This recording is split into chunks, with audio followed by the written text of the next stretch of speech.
Shalom. This is an emergency broadcast alert giving all praises, glory, and honor to Yahweh, Bahashim, Yahweh Shai, Bahashim, Rakakadash, in whom we are in great debt. Double honors to the apostles of Great Millstone, who well continue doing so, standing firm in the eyes of terror, who I learned this truth from. To the elders, the bishops, Akim and Aquab, salutations and blessings to the house of David. We are the hopeful elect.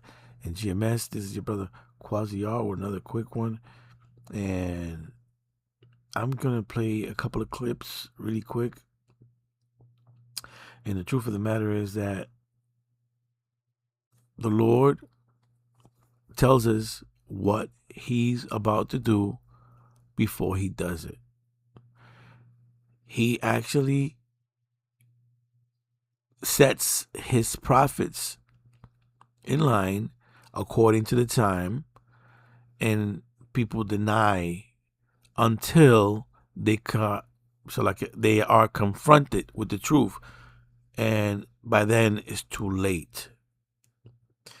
And I'm gonna repeat this verse over and over because it's very important that people understand that this truly is the end times, and America ain't gonna be fixed, man. Amos 5:19. As if a man did flee from a lion, and a bear met him, or went into the house and leaned his hand on the wall, and a serpent bit him. Now you tell me, are they serpents in America? Yeah. Are they bears in America? Yeah. Are they lions in America? Well, there might be lions in captivity, but there are cougars, mountain lions running around all over the place, which at one point Esau Edom had almost wiped out by his hunting them, but because of laws that he put in place, these animals are repopulating and they are growing in numbers. If you look at videos that people put up all the time, you got these mountain lions that go into backyards and snatch their pets, or they're just sitting there, a little group of 10 or 12, which that's very rare. But if there's might be like 2 litters of females, grouping, because what happens is that what these lions eat, they share. This is not like other creatures. They don't like to share. These creatures, when they have a kill, they share. Ask me how I know. I've done the research. This is what you need to do. On the evening of July 10th, 2025, a Ring camera mounted to a house on Grand Avenue in Rochester, New York, recorded a long-tailed animal walking past the porch. It moved with a low, fluid gait. The tail dragged behind it, thick at the base, curling slightly at the tip. The clip was 47 seconds long. By the next morning, the footage had been re-uploaded across local news outlets, and the Monroe County 911 line had received more than 100 related calls. Within 24 hours, the New York State Department of Environmental Conservation confirmed it was actively investigating. All right, so take a good look at it. These guys are about 80 pounds, and they can be very, very, very aggressive if they have a litter.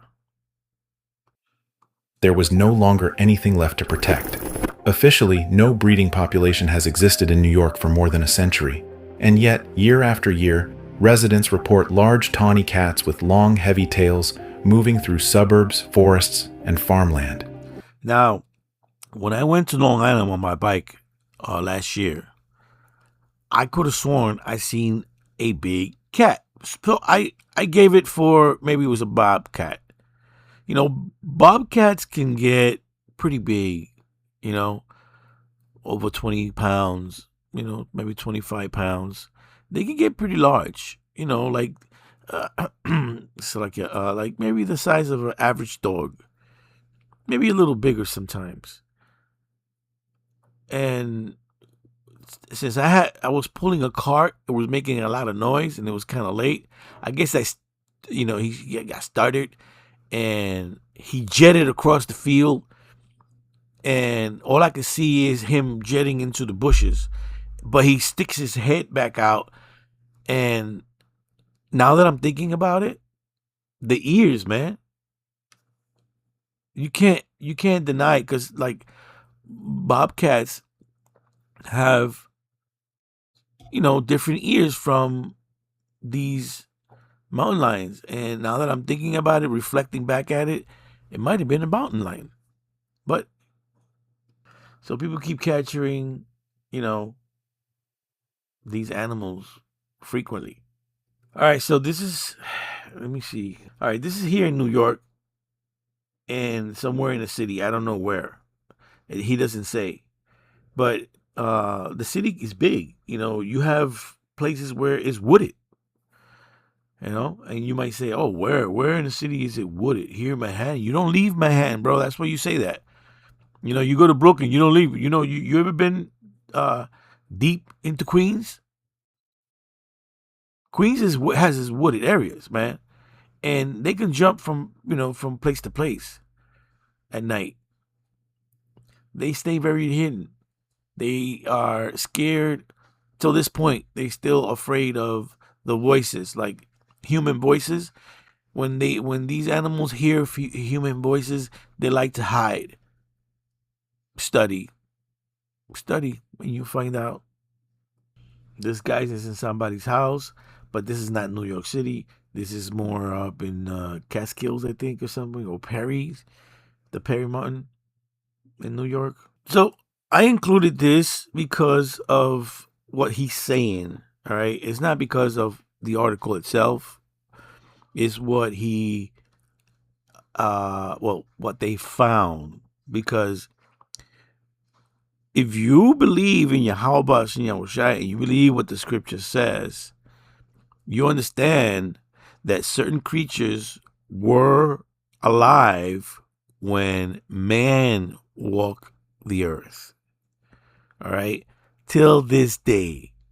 Now, a lot of those animals were, should I say, taken out of the factor because of the flood, the great flood, because the Lord got rid of a lot of things with that great flood. Otherwise, you would see a lot more creatures walking around, in spite of Esau Edom's lust for hunting. Before I go on, and I'm gonna read it again. Amos 5:19, as if a man did flee from a lion, and a bear met him, or went into the house and leaned his hand on the wall, and a serpent bit him. We know Megalochnus died out 3,800 years ago. That remains unchanged. But we have found human remains that are believed to have been dated much earlier than our previous estimates of when people first arrived on Cuba. These remains are thought to have been up to 10,000 years old. If this is true, this means that humans would have lived on this 750-mile-long island with these sloths for 5 times longer than we previously thought. Meaning that, at least early on, humans may have been able to live somewhat peacefully with the last of this amazing group of animals. And we did. With practically, mostly, all of them, except for the occasional, punishment the Lord put on us. But hey, now we all know that nothing is done without Yahweh Hashem Yahushai. His angels have a hand on everything. And you can't tell me that, there's judgment and, there's laws and he wrote the scriptures, but he doesn't have a particular role for these creatures or so on and so forth. I'm going to leave it like that because it's a little complicated to get into, but I've been watching this guy, Cabin in the Woods. That's what his channel is, right? And he bring out a very interesting point, but he doesn't quite get it because he doesn't know the truth. He doesn't know the 100% truth. But he does point out some key points. She studies the UFO phenomenon through the lens of religious antiquity. She does this by looking at paintings, frescoes, reading journals, and papers from throughout history. Her basic argument is that the phenomenon itself is constant, but our interpretation changes over time based on our culture. She calls this cultural software. For example, if you run the medieval software, an unexplained light in the sky is an angel. An elusive, large, hairy, man-like creature in the woods is a wild man. If you run... And that's my point right there. I'm going to leave it right there for now. Because it's important to understand. This guy talks about the wild man, right? And he places Bigfoot with the wild man, but he doesn't see the reality of it, okay? Because remember, the Lord did turn a king into a wild man, right? A beast. Now, you might, you got somebody might say, oh, you're going off, whatever. No, the reality is that Esau Edom, so-called white man, is a wild man of his own. He does he's got these natural instincts that go back to, the mountains, right? The Caucasus Mountains, right? This is where they get, people get the idea of the the Neanderthals, right? But I don't want to get too much into that because that's really a bigger issue, and I don't want to make this video that long. Now, I know you might say that I'm jumping from here to there, these creatures. Well, they all are living among us. They're all going to take part of, the coming chaos. They're going to be here among us. Now, the story about the wild man. Now, let me see something. Give me a second. Centuries before Bigfoot was ever called Bigfoot, ancient cultures around the world already understood what these beings are. And then modern society erased that knowledge. See, before North America even existed as a concept, before there were cameras, scientists, or skeptics, people all over the world were already describing the same kind of being. And it wasn't an animal. But it wasn't always some unknown monster either. Okay. So remember the story of Noah, right? He grabbed, the Lord allowed for him a period of time for these animals, that he can gather these animals in the ark, right? And the history of Esau Edom, so-called white man, that he likes to paint, like his ideas on the images that, or like say the creatures that live on earth. He likes to describe them as whatever he likes they should look like, or what they should be like. Okay? That's his idea of everything, is whatever he says. One of the most fascinating and enduring mysteries of our planet's deep prehistory has to be the intriguing case of the largest ape species known to have ever existed, an enormous relative of modern-day orangutans. This giant primate inhabited the tropical forests of Southeast Asia from about 2 million years ago until sometime just after 300,000 years ago. All right, so there's a lot of evidence, there's a lot of footage on this particular creature. And this is what Esau Edom wants you to believe that he looked like. And this is Esau Edom's way of explaining to you how these creatures behaved. You know, he gave you an idea. But we all know that Esau Edom, so-called white man, is a liar from the beginning, and he'll never tell you the truth. He will never tell you the truth. Amos 5:19. As if a man did flee from a lion and a bear met him, or went into the house and leaned his hand on the wall, and a serpent bit him. Have you heard of the serpent population that has been increasing here in America? Have you heard of the increasing population, if I'm saying it right, of crocodiles and alligators? These guys can run and climb fences. Did you know that? You didn't know that, did you? And did you know that they can get as big as cars? I mean, not as fat, but as long. And yeah, maybe as wide as two people. Food for thought. Again, you also know that Esau Edom has a problem with his little pecker. He likes to poke at everything that he can.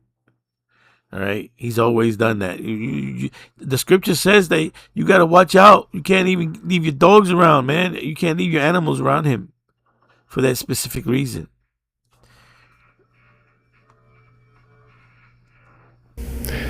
Oh, and Salakia for the noise. They're doing construction in this building, and it's terrible. I can't even breathe. Who is Zana, you might ask? Well, if you don't know, you're not alone.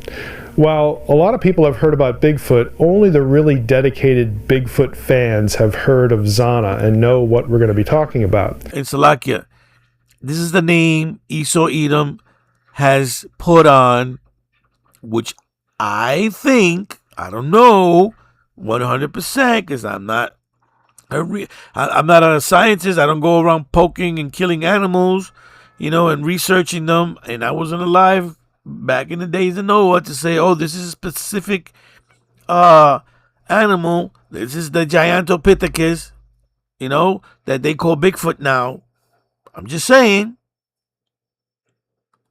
The story of Zana is odd to say the least. In succinct terms, Zana was allegedly a feral woman captured in the mid-19th century in Russia, specifically... Give me a second, because you have to do this with Esau. The term feral woman or wild woman archetype describes someone who lives authentically and rejects restrictive societal norms. So the words Esau Edom are questionable, for lack of better words, man. Because if you're not careful, this guy can seduce you. Abkhazia, a region in northwest Georgia. According to the story, Zana had a number of physical and behavioral attributes that suggested that she was a hybrid child of a human woman by a Sasquatch, or Bigfoot, or Yeti, whichever one you prefer. Or the Almasti. That is the term of choice in Abkhazia for Bigfoot. And yes, you heard all that correctly. A human Bigfoot hybrid. That's what the Zana story is about. Is there anything to it, though? Oh, yeah. Let me add to it. There's a video on YouTube that they actually took it down, all right? Because there were a set of twins that were born out of a particular creature that these men that lived in the mountains grabbed because they saw that what's the word, for lack of a better, I can't even think. They saw that the woman was robust or bodacious, right? That she had, in other words, big butts, big tits, but she was hairy and she looked kind of funny, But they said, we ain't got no women up here. Let's snatch this one and keep it for ourselves. And they had orgies, and they didn't want to tell you about that. They don't tell you about none of that. And she had twins. Has there really been evidence of a big... And mind you, I'm telling you what the documentary said in bold words, but that's what they was discussing in the video. They discussed this in the video, and no matter where you look today, you can't find that video because there were so-called white people that lived there, all alone on that side of the mountain, and they were mostly men. I think there was like 6 men that lived in this cabin. All right. And later, one of them married, and like they had, this other woman taught this other creatures how to behave and whatnot, because, the one woman isn't going to be able to teach those children how to behave, in society. And guess what? Who's going to teach them how to talk?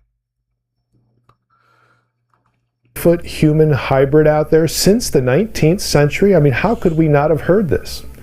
Well, that's the subject of this episode on Fringe Pop 321. The most detailed online... And I'm not going to stay here and listen to this guy talk. I'm going to give you some pictures of it that he has here, which relates to the authentic story. All right, this is the woman that they capture. All right. You can tell this is not a regular woman. All right. Women don't have noses that come out this way. All right. And no matter what you say, oh, she had an accident or whatever, you can't do this, man. You can't make this one up, man. All right. This is the daughter that came out of this is one of the twins. And this is the man that came out. Those are the twins. In the Himalayas for centuries, and the people who live there have never once called it a myth. They know it's real. They know it walks on 2 legs like a man, but far bigger. They know it's hair covered, comes in 3 different sizes and personalities. All right, so the reason why I'm letting you hear these things is because this is the one that we see the most, that is talked about the most, because it's showing up the most. There are other creatures. Now, I've been wanting to do a video about this for a very long time, and I just kept putting it back. The reason why I'm doing this today is because Esau Edom, so-called white man, is the wild man. He has, this is why he covers this subject up, because the world will know that he actually mingled with these things, all right? That he actually had sex with these animals, all right? The reason why there's 3 kind, there's probably the original, and then there's probably the hybrid, and then there's probably one that looks more like Esau or something. I don't know. Who knows? The thing about it is that these animals, the Lord is using these animals, regardless what you might think or say. These creatures are popping up, in places where you will not think that this exists. Now, how is it that that is moving around? I think the Lord is doing it. I think the Lord is actually, covering them up, just like he covers Leviathan, right? Just like the same way he covers Leviathan, he has them in a nice place, deep sea somewhere where nobody can mess with him until the appointed time. Now, where I'm about to play it's one of those things that you could say whatever you may. It's up to you if you believe it or you don't believe.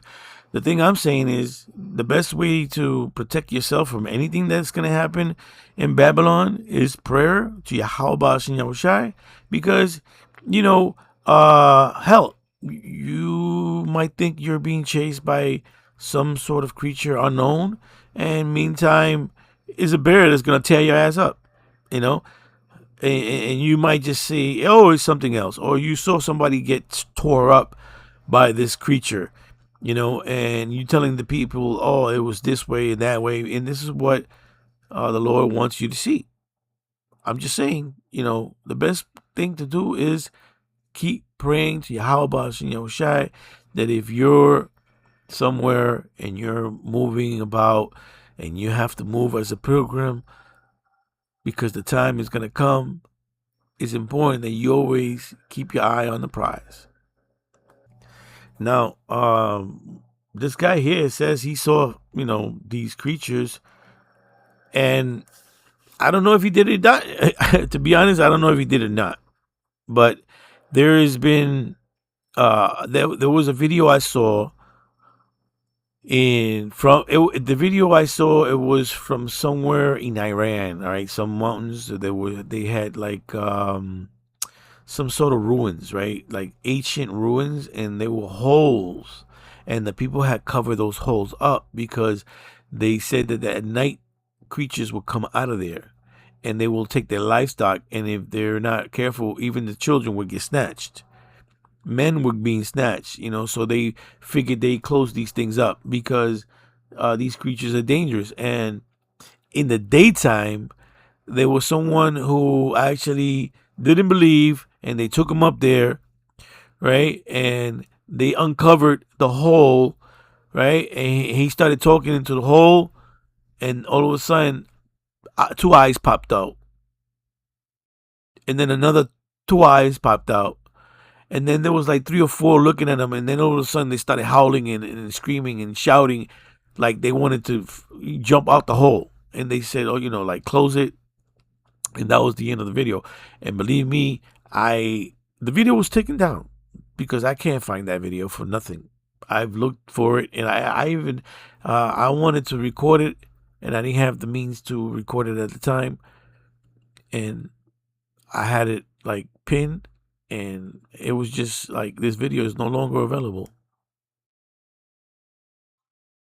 Physical beings that are definitely not like our animals up here come out of these spaces from inside the earth. I've seen in deep underground military bases, dogmen, like you would kind of describe them, some more humanized. And I think a lot of those were experimentation and genetic splicing. I think a lot of that was gene editing stuff. This is Amos 5, verse 19. As if a man did flee from a lion and a bear met him, or went into the house and leaned his hand on the wall, and a serpent bit him. So like in verse 20, shall not the day of the Lord be darkness and not light, even very dark and no brightness in it? Well, there's been rumors and people who have seen these creatures go at each other, like territorial fight. I don't know if this is real, but check this one out.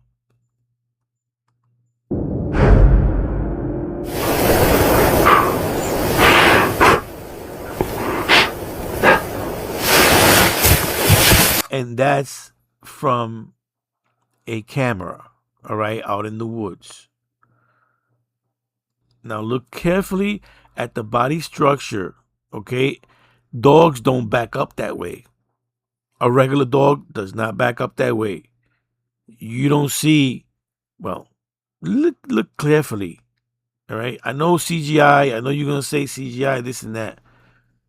You have to pay attention to everything before you say it's CGI. CGI has errors. And I know no matter what perfections they have accomplished, CGI has errors.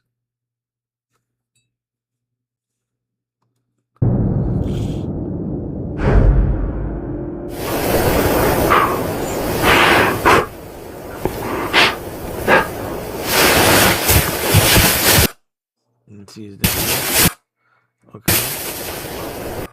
All right, they're slowing it down for you.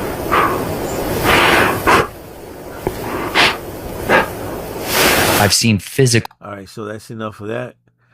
I hope this was edifying. Shalom. And I guess, most of you are not going to believe that. But the important thing is that you keep your eye on the prize. Yahweh and Yahushai. All right? Because it's enough. It's enough that you have spirits that wake you up in the middle of the night. There's enough. And top of that, you're going to have these things. But guess what? Something needs to terrify Esau Edom. All right? Because Esau Edom, so-called white man, laughs at everything. He doesn't care. So something has to scare him so bad that he can't even stand straight. All right? Something needs to happen. All praise to Yahweh, Shalom.